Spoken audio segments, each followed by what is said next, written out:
WFAA favorites on the show, the one and only Mike Leslie, who was at the game. He had the absolute pleasure of watching that defense just cook in person. And we've also got Jonah Javad joining us from home. Sources close to me tell me that you walked away from the TV a lot, Jonah. But I don't know that that's true, but I can only hope that it's true because you had the ability to walk away from your TV screen. Mike, let's start with you. Since you had to, suffer through it in person, what bothered you most about what you saw, especially from that Cowboys defense today? Since we're saying this is kind of the winter of discontent for them, winter officially started 14 hours ago as of right this minute. So we're just beginning dealing with this reality for the Dallas Cowboys. It feels like Groundhog Day. It's the same story over and over again with this week, with this team. Every single week, this is the deal. The offense plays well. Today, only for a half. The defense doesn't play well. Today, as with always, for all four quarters. And this team cannot win football games with this defense playing at this level. It's why they are 6-8-1. It's the same thing over and over and over again. And it's hard to see them escaping this reality without making huge, huge changes on that side of the football in the offseason. Yeah, it's like unlimited sequels, and they never end well. Like the villain always wins. It's crazy, right, Jonah? Yeah, it's just like another garbage movie on Netflix that we have to watch because it just came out. It's a new release. We have to see, even though we know how it ends. It's just become such a far too predictable result with this team week in and week out. And this week was no different. I mean, the 0 sacks and 0 takeaways is really despicable. I mean, your season is effectively over. You're not going to the playoffs. Why not dial up some pressure and try like heavens to get the quarterback on the ground, which has been an issue for this team all season long. The writing is on the wall with, obviously what's next, with the defense, I would think. I don't want to assume because you should never really assume anything with the Cowboys. But Mike brought up Groundhog Day. It really is Groundhog Day for the last 30 years. If it's, not this thing, it's the other thing. And I think at this point, we're just kind of setting our watches for 2 weeks from now when we can put this sucker to bed. Yeah, Joe, I asked you this question right before I went on vacation for a little bit.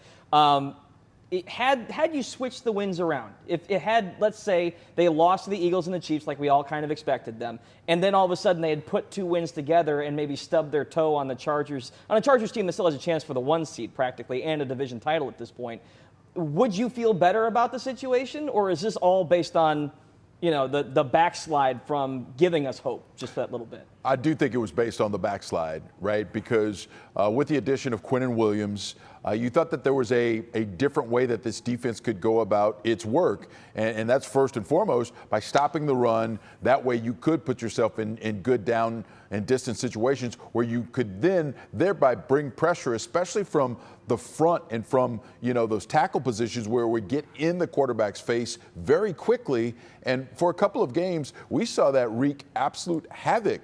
And you thought that could be the template moving forward. Unfortunately, and remember, you guys, during the week, Jerry Jones said that, he wanted to have a 3-week evaluation of Matt Eberflus. I would submit to you after 1 week, there's no reason for the other 2. The evaluation is done. We see what this team is. We see what it can be. We see what this defense, we see its ceiling. We've seen its floor too many times. But, I wish ill on no one, but you guys, we know the change is coming, right? Because once the change comes, then Jerry can sell more hopium, right? Because there'll be someone new.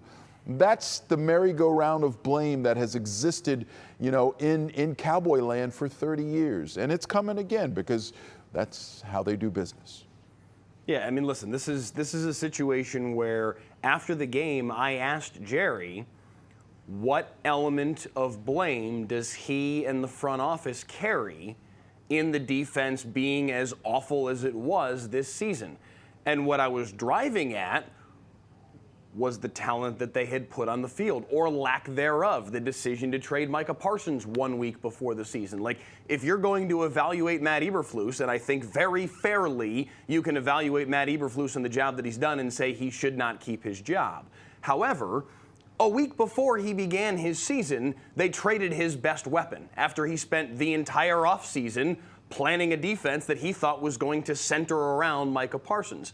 That was what I was driving at. Instead, Jerry, in saying what blame the front office needs to take, what blame he needs to take in the ultimate outcome of the Dallas Cowboys defense, the thing he pointed to was his own decision to hire Matt Eberflus. So yes, clearly I think we're moving on here. This is not some big secret. That's where this is all going. He said he wouldn't do it before these final 2 games, but yes, very obviously that's where we're going with all this. I just keep wondering, would Micah Parsons have made a significant difference for this team this year? Had there been no trade, had he signed and he would have been with the team all season, would things have been different for the Cowboys defense this season? And part of me is like, no, because there's 11 guys on defense at all times, and they had so many issues, and the linebacking core and the secondary had problems. But then they go back to this whole zone defense is predicated on you need guys to get in the backfield and pressure the quarterback almost instantly, and that's what Micah Parsons brought to the table. And so there is definitely a part of my mind that goes to maybe they would have contended for a playoff spot had number 11 been on the field this year. And the fact that they traded that away to start the year, we said it months ago, they're basically sabotaging their season by trading Micah Parsons away a week before the season. Guess what happened? They sabotaged it.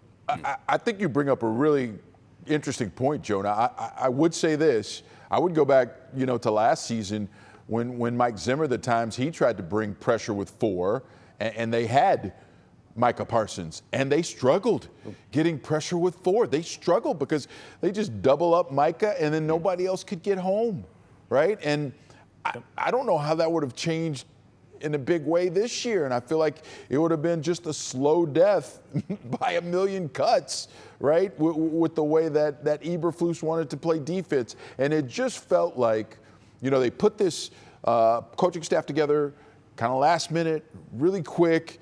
It wasn't a matter of Schottenheimer getting his staff together and doing it in a coordinated manner.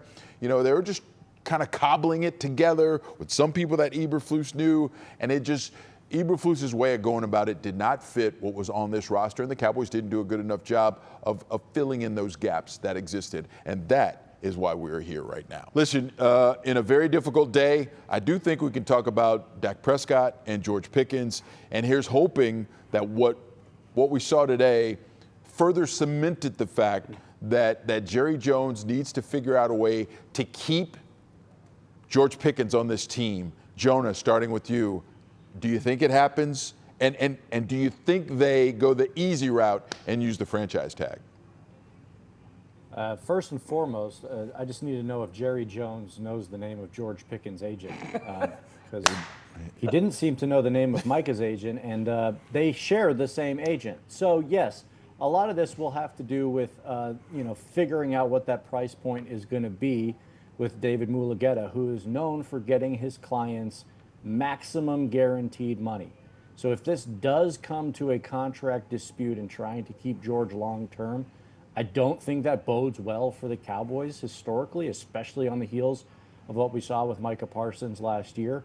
The franchise tag would certainly be an easy way out. I think if you're George, you would not like that very much. But the pay is commensurate, with the position. And so talent-wise, the Cowboys need him moving forward. I think that's pretty clear. Having him on the field along with CD makes this offense so dynamic that if you can just throw out an average defense, this is a playoff caliber team. The problem is the defense wasn't even average, and so here we are. And unfortunately, the defense hasn't been average, outside of when Dan Quinn was here for seemingly what feels like forever. And even at the end of the Dan Quinn era, this defense struggled mightily. Go ahead, Andrew. No, I was just going to throw out on Mike's perspective. I understand that we've kind of had this roller coaster all of a sudden with Pickens, where it was essentially a honeymoon for about 8 weeks of the season. Then all of a sudden, 2 relatively low points that had national pundits call him out publicly about his effort on these plays. And granted, he looked fine today, but how much is that going to factor into this discussion here? I don't think it should. Guys have bad games. CeeDee Lamb's had some bad games this year. Nobody's concerned about whether or not CeeDee Lamb is going to be an impact player for this team going forward. He had 2 bad games against the Eagles in big spots. He's fine. He's one of the best wide receivers in the league. Guys have bad games. George Pickens had a couple bad games. Oh my goodness, he didn't have 100+ yards in those. He was fantastic this year, and he was again today. George Pickens is going to be just fine, and very clearly is somebody that they need to sign and bring back in some form or fashion. And yes, it may be the franchise tag. They may have to massage this because of salary cap realities, but they absolutely should be doing everything they can to have this guy back on the roster, because that weaponry for Dak Prescott, CeeDee Lamb, and George Pickens on the outside is an embarrassment of riches and makes this Cowboys offense very, very hard to stop. They should be doing everything they can to take, hey, everybody in the offense, y'all are coming back, and we'll figure out the defense. Everybody they should be trying to bring back right now, Javonte Williams included, because the offense absolutely works.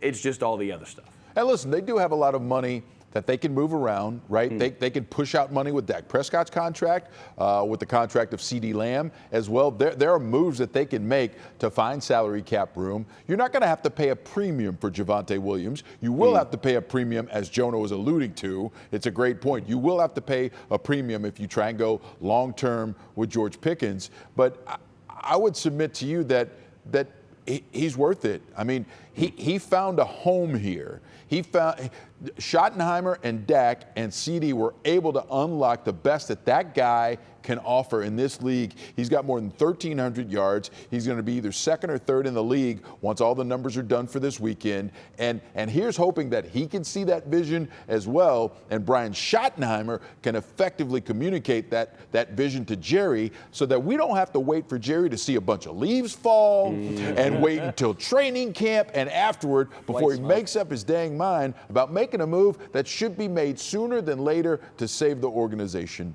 money. Can I play devil's advocate just for a second on my own point? Because I advocate that they should sign him long term, but the cost that would take is also taking money away from a lot. They need a lot of help on defense. It's not like 1 or 2 positions. They need a lot of help on defense, and I do wonder, like, has Ryan Flanoy showed enough to elevate into that number 2? And you can draft a receiver and to fill the spots. Receivers, in some degree, are more replaceable than big-time starters on defense. I just wonder if that money could be allocated better. No, it's a great point. Yeah. I think you can they need linebackers really bad, cheap, right? You need to try and hit a couple of draft picks. That's the answer to all of this, right? Because they do have more draft capital now. They need to hit on those picks, put those towards the defense, spend some money on the offense, and keep it going.